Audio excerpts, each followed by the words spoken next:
Welcome to study for doubt and myself Himanshu Jain. और आज हम पढ़ेंगे क्लास 12 का इम्पोर्टेंट टॉपिक एक और जो बोर्ड एग्जाम पे बेस्ड होता है, जिसके क्वेश्चन आते हैं। केमिकल काइनेटिक्स चैप्टर का टॉपिक है न्यूमेरिकल्स और इंटीग्रेटेड रेट लॉ। ठीक है, इसकी डेरिवेशन नहीं आती है लेकिन इसके ऊपर न्यूमेरिकल जरूर आते हैं। तो जब भी कोई क्वेश्चन के ऊपर न्यूमेरिकल आते हैं तो क्वेश्चन में मेंशन होता है उसका ऑर्डर। ऑर्डर का मतलब क्या होता है? फर्स्ट ऑफ ऑल ऑर्डर का मतलब होता है कोई भी रिएक्शन हो रही है हमारी, उस रिएक्शन के अंदर उसका रेट होगा, स्पीड, हम जिसको स्पीड बोलते हैं, किस स्पीड से रिएक्शन हो रही है, दैट इज रेट। और रेट ऑफ रिएक्शन जो है कंसंट्रेशन पर डिपेंड करती है, तो वो किस कंसंट्रेशन की कितनी पावर पर डिपेंड करती है। अगर वो कंसंट्रेशन पर डिपेंड नहीं कर रही है, रेट मैं कितनी कंसंट्रेशन चेंज कर रहा हूँ लेकिन रेट मेरा कांस्टेंट आ रहा है, इसका मतलब है कि वो जो रेट है वो कंसंट्रेशन पर डिपेंड नहीं कर रही है, और जो ऑर्डर है वो कौन सा है? Zero order. लेकिन अगर मेरी कंसंट्रेशन चेंज हो रही है, उसी फैक्टर से मेरा रेट भी चेंज हो रहा है, इसका मतलब कि वो डायरेक्टली प्रोपोर्शनल है कंसंट्रेशन के, यानी कि वो फर्स्ट ऑर्डर रिएक्शन है। ऐसे ही second order, third order reaction अगर स्क्वायर पे डिपेंड करती है या क्यूब पे डिपेंड करती है कंसंट्रेशन टर्म के। तो इंटीग्रेटेड रेट लॉ में सिर्फ दो ही कंसंट्रेशन टर्म्स हैं, दो ही फॉर्मूले हैं और दो ही ऑर्डर हैं जिसके ऊपर बेसिकली तुम्हारे न्यूमेरिकल्स आते हैं बोर्ड के एग्जाम्स में। पहला है zero order reaction and second is first order reaction. तो दोनों के कुछ फॉर्मूलेज हैं, तुम्हें याद होने चाहिए। First one is zero order,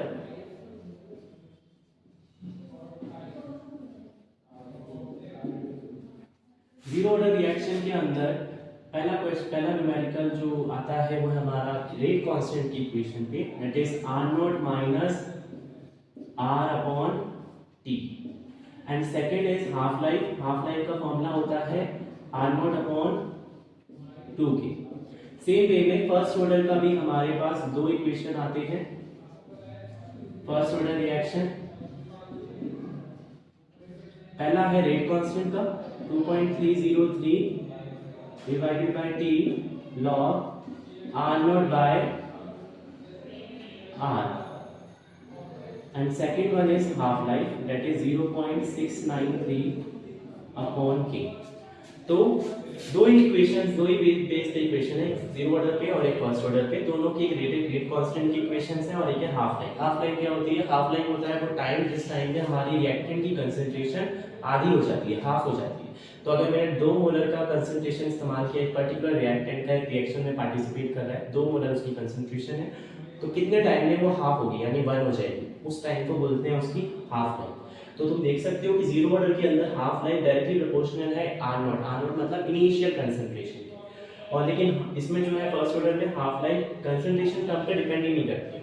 यानी कि फर्स्ट ऑर्डर में मैं कितना ही स्टार्टिंग में कंसंट्रेशन लूं, अगर मैं 5 मोलर की कंसंट्रेशन यूज करी है तो उसको हाफ होने में 2.5 होने में जितना टाइम लगेगा उतना ही टाइम 2 से 1 होने में लगेगा फॉर अ पर्टिकुलर रिएक्शन। यानी एक पर्टिकुलर रिएक्शन ली, उसमें मैंने इनिशियल कंसंट्रेशन 2 ली, और अगर 2 से हाफ यानी 1 होने में जो टाइम लगा, और अगर मैं उसी रिएक्टेंट की कंसंट्रेशन 5 लेता हूं अब की बार, तो 5 से 2.5 होने में भी सेम टाइम लगेगा। यानी रिएक्टेंट की कंसंट्रेशन पर, इनिशियल कंसंट्रेशन पर हाफ लाइफ डिपेंड नहीं करती है फर्स्ट ऑर्डर की, लेकिन जीरो ऑर्डर पे डिपेंड करती है इनिशियल कंसंट्रेशन। तो इसके न्यूमेरिकल सबसे पहला क्वेश्चन जो बुक का सॉल्व एग्जांपल है जो इस पे आता है, दैट इज कि एक फर्स्ट ऑर्डर रिएक्शन है, सॉल्व एग्जांपल है ये बुक का। फर्स्ट ऑर्डर रिएक्शन में तो हमें प्रूव करना है कि जो 99.9% का जो टाइम होता है वो 10 टाइम्स होता है ऑफ हाफ लाइफ। ओके, तो हमारा जो न्यूमेरिकल है वो है कि 99.9% किसी भी रिएक्शन को कंप्लीट होने में जो टाइम लगता है वो 10 टाइम्स होता है हाफ लाइफ के। हमें ये प्रूव करना है। तो ऑब्वियसली हमें हाफ लाइफ का फॉर्मूला तो पता है फर्स्ट ऑर्डर का कि हाफ लाइफ होती है 0.693 upon k। First equation is this one, this is our equation. अब हमें निकालना है टाइम फॉर 99.9%। अब ऑब्वियसली हाफ लाइफ का ये है, तो फर्स्ट ऑर्डर की इक्वेशन बची है, that is k 2.303 t log r naught by r। तो मैं t को उधर लेकर जाऊंगा तो मेरे पास इक्वेशन क्या आ जाएगी? 2.303 divided bye k log r naught by r। r naught का मतलब होता है इनिशियल कंसंट्रेशन और r का मतलब होता है कितनी कंसंट्रेशन बची है आफ्टर कंप्लीशन ऑफ रिएक्शन। ठीक है, तो यहाँ पे हमें बोला गया 99.9% रिएक्शन कंप्लीट हुई है। तो 99.9% अगर रिएक्शन कंप्लीट हो गई, इसका मतलब कि इनिशियल कंसंट्रेशन का 99.9% जो रिएक्टेंट है वो रिएक्ट करें। तो अगर मेरे पास, मैंने लेट किया कि इनिशियल कंसंट्रेशन मेरे पास 100 है, इनिशियल कंसंट्रेशन 100% अवेलेबल है मेरे पास, बिल्कुल प्रेजेंट है। तो अगर इनिशियल कंसंट्रेशन 100% है हमारे पास, उसमें से 99.9% रिएक्ट कर रही, तो बची कितनी? 100 माइनस 99.9, दैट इज 100 माइनस 99.9 कितना बचा हमारे पास? 0.1। तो 0.1 रखा, पॉइंट हटाया, ऊपर एक जीरो आ जाएगा, राइट। इसके बाद सॉल्व करेंगे। log 1000 की वैल्यू कितनी होती है? log के अंदर जब भी 10 की टर्म्स में कोई नंबर होता है 10 की पावर्स में, तो जो 10 की पावर होती है वो ही उसकी log की वैल्यू होती है। तो log 10 की पावर 3 है यहाँ पे, तो इसकी पावर 3 आई, इसका मतलब कि इसका जो log की वैल्यू आई वो कितनी आ गई? 3। मैं सॉल्व करूंगा इसको तो मेरे पास आ जाएगा 6.909 डिवाइडेड बाय k। ये मेरे पास आ गया half line. This is my equation number 2। तो दोनों इक्वेशन हमारे पास आ गई, हाफ लाइन की भी आ गई और हमारे पास 99.9% की भी हमारे पास इक्वेशन आ गई। अब अगर हम दोनों इक्वेशन को डिवाइड कर दें तो क्या होगा हमारे पास? देखते हैं। अगर मैं T 99.9% को डिवाइड कर देता हूँ हाफ लाइन से, तो हमारे पास क्या आएगा? डिवाइडिंग इक्वेशन 2 विद इक्वेशन 1, तो क्या आएगा हमारे पास? 99.9% आ गए, 6.909 डिवाइडेड बाय k, और इसको हमने डिवाइड किया 0.693 डिवाइडेड बाय k से k कट गया।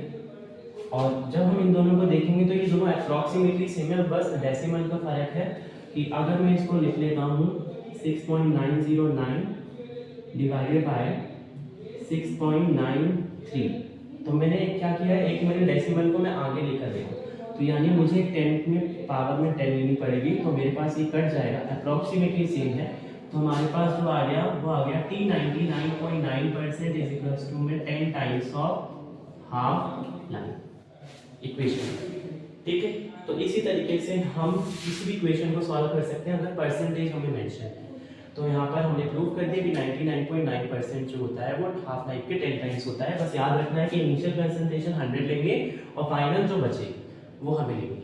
ऐसे ही एक और क्वेश्चन हम ट्राई करते हैं, वन मोर।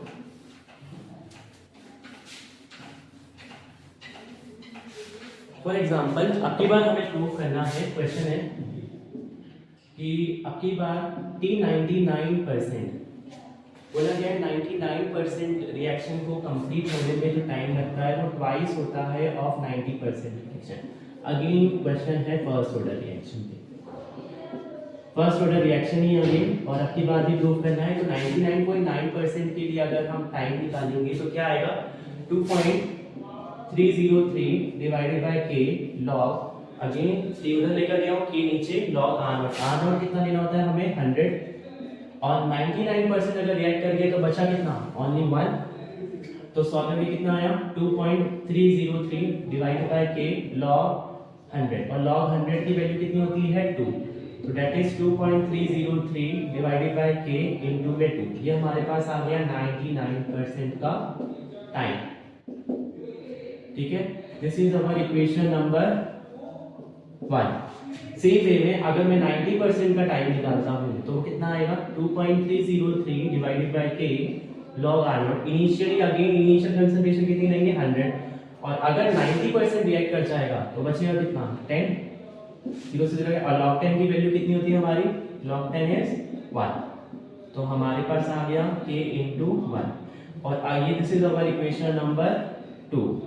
और अगर मैं इस इक्वेशन को इस इक्वेशन से डिवाइड करता हूँ 99% डिवाइडेड बाय 10 टाइम 90%, तो मेरे पास क्या वैल्यू आएगी? 2.303 multiply by 2 divided by k।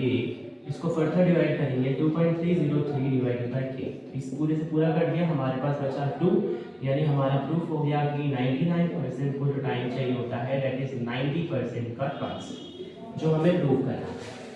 ठीक है, तो किसी भी क्वेश्चन में कोई भी न्यूमेरिकल अगर हमें गिवन होता है तो हम इस पे बेस्ड वो न्यूमेरिकल सॉल्व कर सकते हैं। बस सिंपल हमें ये इक्वेशंस याद होनी चाहिए कि कौन सी इक्वेशंस यूज करें। एक और क्वेश्चन हम इस पर बेस्ड ट्राई करते हैं।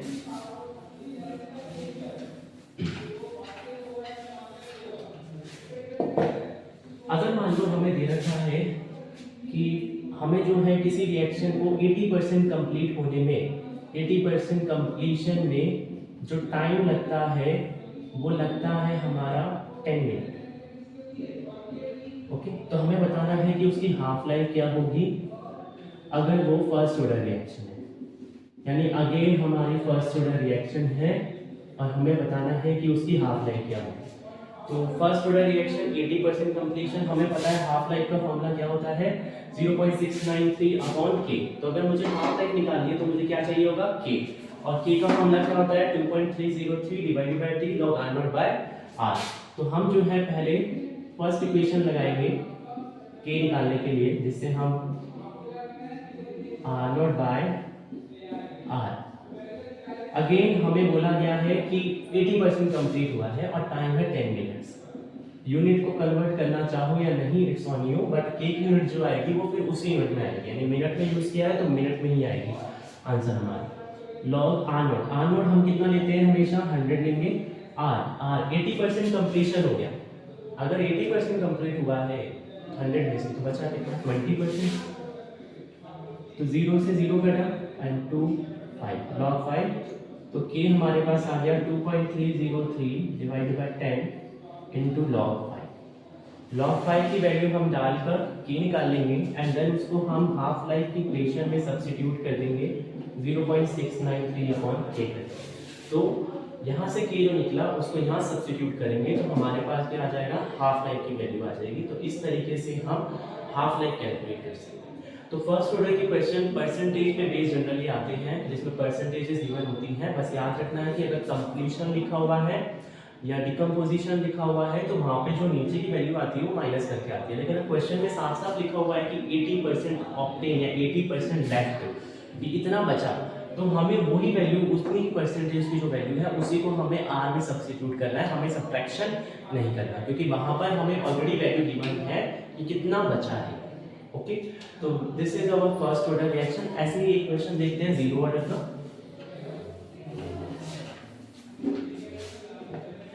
अगर मान लो मेरे पास कोई जीरो ऑर्डर रिएक्शन है जिसकी इनिशियल कंसंट्रेशन हमें दे रखी है 0.1 मोलर, फाइनल कंसंट्रेशन दे रखी है हमें 0.05 मोलर, बताना है कि उसका रेट कांस्टेंट क्या होगा।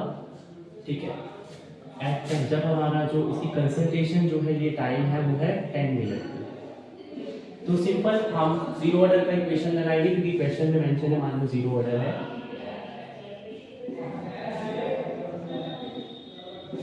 तो सॉल्यूशन में क्या आएगा, के का निकालना है, तो के का फॉर्मूला क्या होता है r not minus r upon T.